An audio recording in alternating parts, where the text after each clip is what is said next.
Welcome everybody once again in our episode 2 of USA to Canada ride, and we'll pick it up from where we left off in the first episode.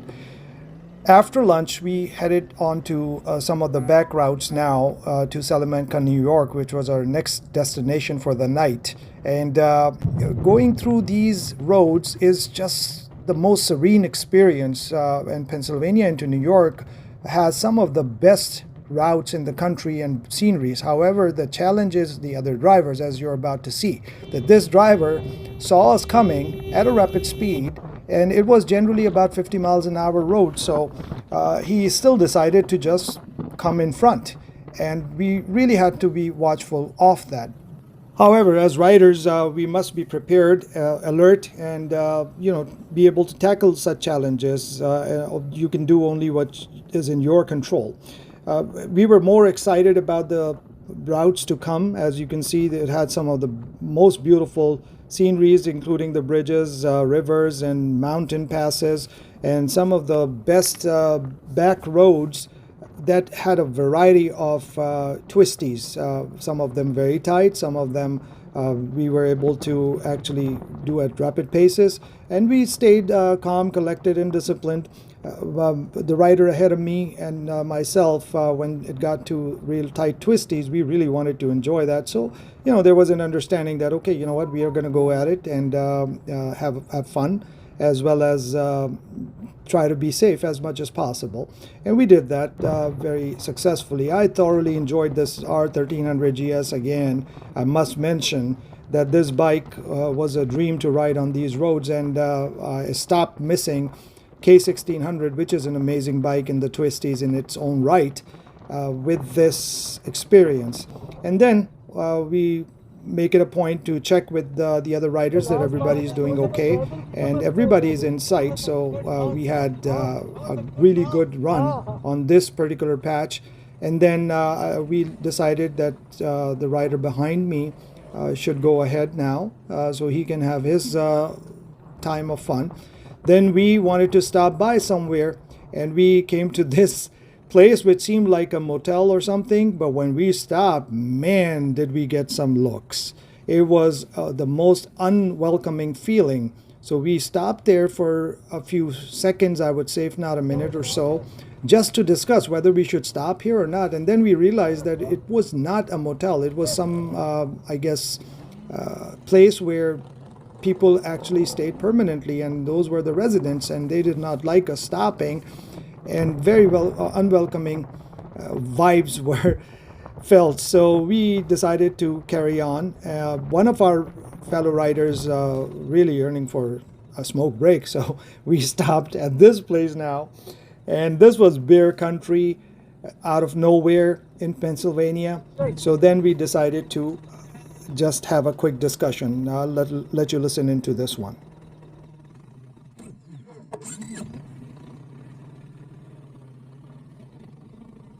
No, not here. This is not a safe place. Let's get out of this route. Did you see those guys over there? So after that suggestion from our leader, we just decided to carry on. And the rider who wanted a smoke break, we wanted it so badly, we decided that we'll just go slow so he can just have a quick one.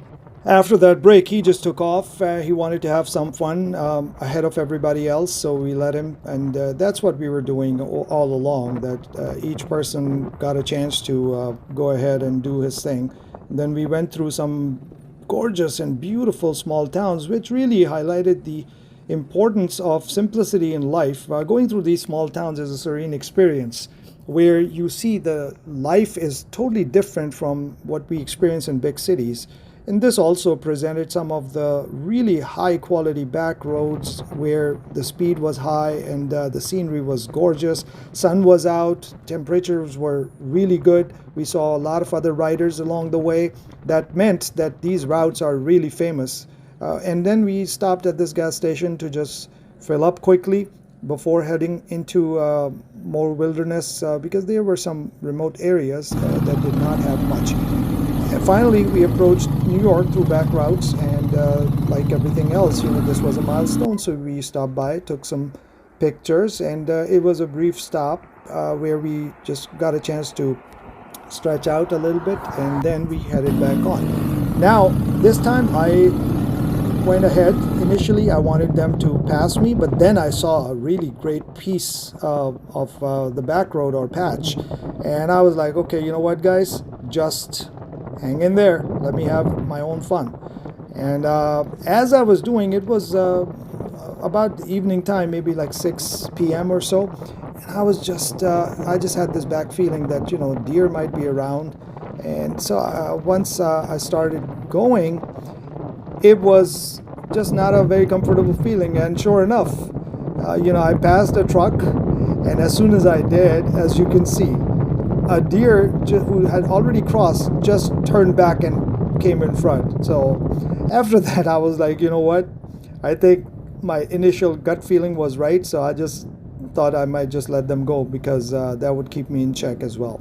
From there on, our next stop was around the corner, so we just took it slowly and stopped at this gas station to freshen up and get some drinks. I'll let you listen into some of the stuff from there. First beer's right. Just stopped by at a gas station in the back roads. Now near Salamanca, New York. That's where we're gonna stay. And it's a beautiful route. The challenge is I got so much coverage that how am I gonna edit it? So, but let's see what happens. So I'll keep you posted. But of course, it was going way too smoothly for us. So turned out that I picked up a puncture at a gas station that we stopped by probably. But it was so big, there was no nail, nothing, but it was leaking air and went flat. So we first tried fix a flat and then plugged it and then put some air. So it gave us enough to get to our next destination for the night, which was only 13 miles away. And then we arrived at our location where we were supposed to stay overnight. That was Allegheny Resort in Salamanca, New York. And I kid you not, this was an amazing, amazing facility and place, and a very happening casino. And we don't gamble, but it was still a great upbeat place that really gave us a chance to relax. We parked our bikes. Initially, we were told that we have to go in the garage, but then there was a place over there on the side where other bikes were parked, so we parked them over there. And from that point on, we just unpacked, which was a challenge for my bike more than anything else, because I had packed that bag with straps and all sorts of attachments. But, you know, once we got it done, we went back in, relaxed. Unfortunately, I didn't take any coverage from inside the hotel. At that time, we were discussing the situation with the tire, which was not looking that great because it was not retaining the air pressure. And the puncture was right in the middle of the tire. Yet we tried fix a flat, but it was just too big. And then we plugged it. And the next morning was going to be even cooler, into the 30s in the morning. So we were a little concerned about it. Even though in the morning it wasn't as bad as we were anticipating, it wasn't flat or anything, but we still had to put some more air in the tire. And then we just had it on because there was no other choice. We tried to find different tire places and different dealerships nearby, and we just did not have any luck. Nobody had the tire. This bike is so new, and the tire size is rare because it's an adventure touring model.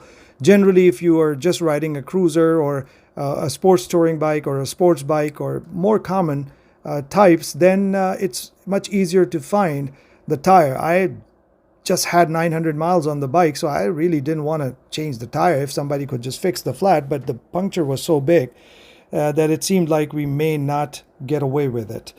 But after the bike was riding fine, it was just too good to be true, and our next destination was the duty-free shop.